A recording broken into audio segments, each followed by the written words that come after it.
দুনিয়ার জীবনে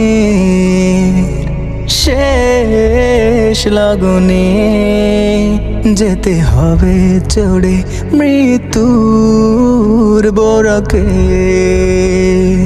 পরিণত হবে প্রিয় দেহ খানিক মাটির নিদারুণ খোরাকে।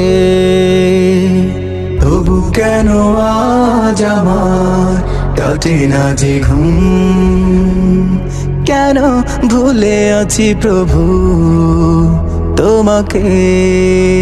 মাটির ওই দেহ খানি সবই শেষ হবে তাও জানি, আড়ালে যাবে চলে সুখেরা। মিনহা খলাকনাকুম